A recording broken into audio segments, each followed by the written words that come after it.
Mommy, you miss me, don't you? Haters, wish you could hit me, don't you?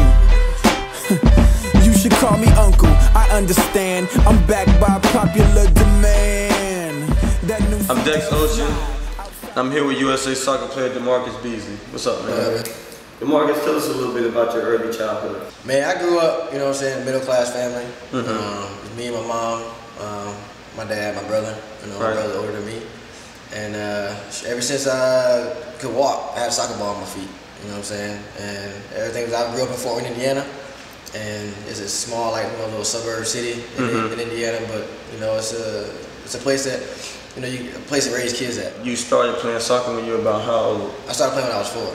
4 years old, yeah. And been playing ever since then. I looked up to my brother. My brother started, you know, he older than me, so, you know what I'm saying, as a little brother, you know, I looked up as him. Whatever you're doing, I was doing it. You know what I'm saying? So we went through it kind of together. What role did playing in the IMG Academy play in your life? Man, that was, I moved away when I was 15 years old from home. I went to high school for 2 years at Southside High School in Fort Wayne. And then after that year, Fort Wayne, that's in Indiana? Indiana, yeah. Okay. And then I went to Bradenton, Florida, to the IMG Academy with my U17 national team. And at 15 years old, I'm away from home. I mean, we lived, you know, I moved down to Florida by myself with the team. Right. You know what I'm saying? So that was a big stepping point for me, you know, to kind of get away from my family, get my soccer career, you know, on the way to going where I wanted to go. And it was a turning point to either going to school or playing soccer. And USA going to the IMG League put you on the map and made you relevant in soccer? Yeah, most definitely, because, you know what I'm saying, the IMG Academy was the 22 best players in the world at that age. At that age. We all went down, you know what I'm saying, played in the U17 World Cup and ended up getting 4th place, you know what I'm saying, the first or the second best team ever do that, you know what I'm saying. So you played in the World Cup then? U17, yeah. Wow. So I played the U17 World Cup, the U20 World Cup, and then obviously the bigger ones. Chicago Fire was the first professional team you played for, and you were only 16 years old. Yeah. MLS team. What was that feeling like? Man, it was great. You know what I'm saying. It was. My family was behind me. You know what I'm saying. It was something like they didn't. I still wanted to finish school. You know what I'm saying. I wanted. Me personally, I wanted to get my GED. Right. I signed when I was like end of my junior year in high school. So you were already a professional before even, yeah. Still in high school, and I was a professional athlete. I was making money in high school as a professional athlete, and I wanted to get my GED because I just wanted to play. You know what I'm saying? But my mom said, okay, you can do this, sign a contract. I want you to do, you know, what you want to do, but you got to finish high school. So the funny thing is, people don't know this. I was going to school Monday, Tuesday, and Wednesday, flying out Wednesday night, going to Chicago, training with the team Thursday and Friday, play the game Saturday, and fly back to school in Florida on Sunday. You know what I'm saying? So my schedule was crazy. Like, you know what I'm saying? Our teachers was you know, they was behind me. Right. You know, they knew what I wanted to do, and they gave me the opportunity to have independent studies. You know what I'm saying? So when I was away, I just had, you know, all my classes and homework. You know what I'm saying? Taking me on the road, and I come back and finish the test and do what I had to do. I know that must have been really hard. It was hard, you know what I'm saying, for a 16-year-old to do that. You know what I'm saying? It was hard, but at the same time, I knew what I wanted to do. I knew I wanted to be a professional athlete, and I knew my parents was behind me. So for me to finish high school and get my diploma was, you know, very special for me and for my family. Right. Did you have any dreams of going to college, or you just, once you hit the professional, it was like? No, I did. You know what I'm saying? I got, you know, all the college letters to, you know, to play soccer in college and, you know, go to school, you know, scholarships and all that. But, you know, coaches and, you know, different players are telling me, it's like, Bees, you know, you need to, you know, step up. You know, this is, you got an opportunity in front of you, so you got to take it. And I took it with both hands, and, you know, I ain't looked back since. You played in the MLS for how many years before you? 4.5. 4.5 years, and then you transferred to the Europe League. What was that transition like? Man, it was tough, you know what I'm saying, because I went to Holland. The club was called PSV Eindhoven. So, you know, it's a whole different world, playing in Europe, another language, another culture, you know, but I felt I was ready for it, you know what I'm saying. I felt I was ready to take that next step, take my career to the next step. And, you know, it was something that I had to do. You know, I like different cultures. I like, you know, learn different languages. So for me, at that time when I was, 22, I think it was the perfect time for me to go over to Europe to try to you know, further my career. Did you go over there by yourself, or? I went over there by myself. I had a girlfriend at the time, but she stayed in DC, and it was hard on our relationship. You know what I'm saying? But at the same time, I went over there by myself, just me, my managers. And then after for that week, they left, and it was just me. And just by myself, learning the team, getting to know the city and everything. And then, it's tough for a young kid, from an American kid, going over there to Europe, any country, out of their comfort zone, right. To try to take somebody else's job. So you had to go over there, get your own house. I mean, I had people, help me with that. The people from the team. Yeah, the team, my agency, they helped me out with that. So that part was easy. I mean, when you go to Europe, they make sure that you focus on soccer. You know what I'm saying? They take care of all the off the field stuff for you. Like the car and your house and like bills, insurance. They make sure that that you just focus on soccer and you do your stuff on the field. That way you can be the best you could be. Exactly. DaMarcus, you're one of the first American players to play in the UEFA Champions League. What was that feeling like? Man, that's every kid's dream, is to play in the Champions League. People that don't know soccer too well, the Champions League is like the World Cup for club teams. You know what I'm saying? It's like the Bulls playing in a World Championship, or the Heat. The club team playing in the World Championship for the best teams in the whole world. That's what it is. So it's the Bulls versus like the other country's best team. That's what it is. And playing in that at a young age as well, at 22, was an experience. My first year that tournament, I scored 4 goals I think that year, and it was something that I'll never forget. You were also the first American player to play for 2 separate UEFA teams and score two goals with each team. Yeah, I didn't even know that until about, I think, a year ago. Somebody had told me that. That I was the first player to score Champions League with 2 different teams. I didn't even know that. So for me, that's just a biggest accomplishment for myself. I always remember that. But I hope that other players in America go over and do better than what I did. Because deep down I want soccer in America to grow. I want people to start getting into soccer and watching it. So it could be like Europe is over in Europe. Playing in the World Cup is every soccer player's dream. You played in 3. Describe the feeling. You'd be one of the first to do it. I mean, you can't really, because the World Cup, it brings tears to people's eyes sometimes. You know what I'm saying? Because that's the ultimate step for a soccer player to get to.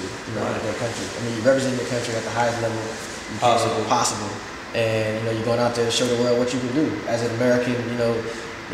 I still get the last week. I still got goosebumps when I hear the national anthem. Every time before the game. You never take that kind of stuff for granted. So there's games that I'll never forget, and there's games that I wish I could forget when we lost. But the experience, playing in 3 is something that I always cherish. What one game sticks out the most? That's easy. My first game ever that I ever played in when I was 19 years old. 20 years old. Against Portugal. First game of the World Cup. Portugal was the top. It was number 15 in the whole world. Right. And we were I think maybe 20 something at the time. And we ended up beating them 3-2. Nobody gave us a chance, you know what I'm saying?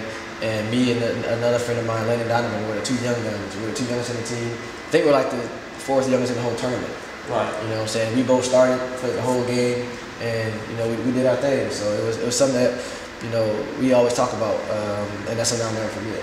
You played in 3 World Cups. Is there a possibility that you're going to play in another one?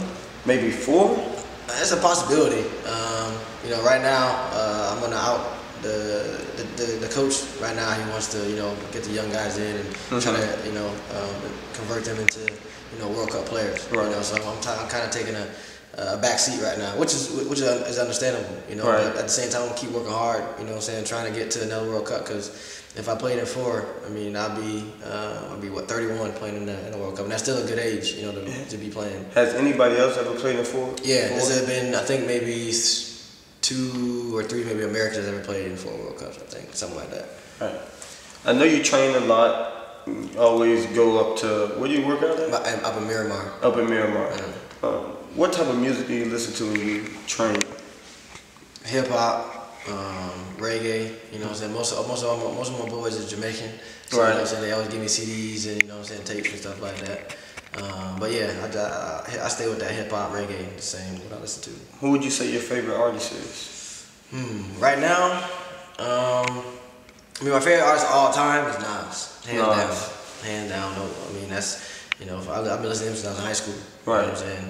But for me right now, I'll probably say Lil Wayne. I know everybody probably gonna say the same thing, but for me, I actually do listen to the words of what he be saying. Right. You know what I'm saying? And he got good beats to go behind it. You know, so for that, him, Jay-Z, them two for me are the best. You been a Wayne and Jay-Z follower from the beginning? Yeah, from the beginning. I mean, I listened to Lil Wayne when he was only 15, with with Baby and all them. Right. You know, when they first started coming up from New Orleans. So I've been a fan of theirs for a minute.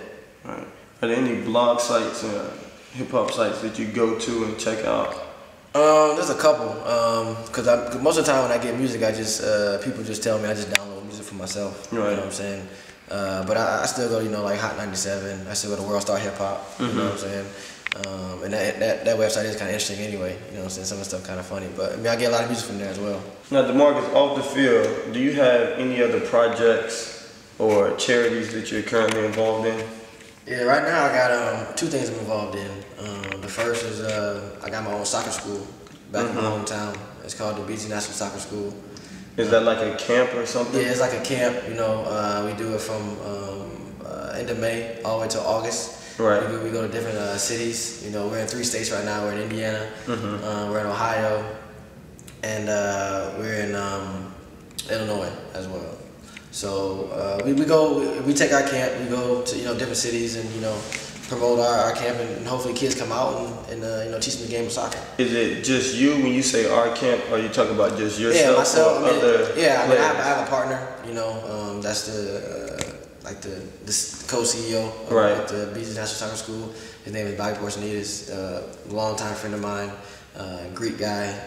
Huge soccer background, you know what I'm saying, and obviously with my brother too. We kind of run it together. So it's something that we're trying to keep something in the family to give back to soccer, give back. I didn't want to do something like in LA or go to Miami I want to do something in my hometown first. And then this is our 4th year having the camp, and we've been getting bigger every year. So it's something that I really enjoy when I'm off. I really enjoy to go back and see the kids' faces and see them, try to learn the game of soccer. Aside from the charity that you give back to the community, you have the DaMarcus collection, which is a business venture for yourself. Yeah. How did that start? It started when I was back in Scotland. A lady that she has her own jewelry store and everything. She approached me because she had seen some of the pieces that I had on, and she said, you got good taste in jewelry.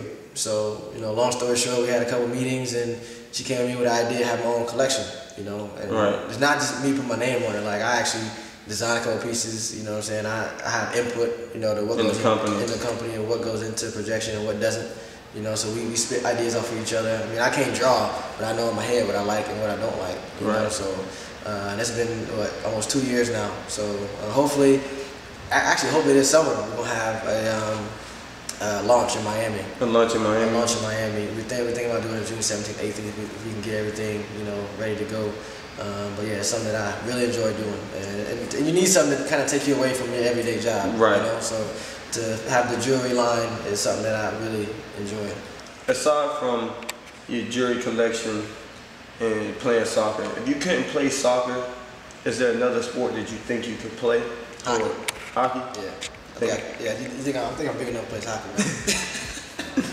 No, I'm playing. Nah, basketball. Basketball? All right, well, there you have it, folks. I'm Dex Ocean. I'm DaMarcus Beasley, and you're logged on to SportsBully.com. Rhymes all the words past the margin. Hey, man, you interrupting me right now, man. We live. The camera's on. Me and DaMarcus just chilling. We live, though. You gotta edit the video now. The whole of mic I'm throbbing, mechanical movement, understandable smooth shit that murderers move with. The thief's theme. Play me at night, they won't act right.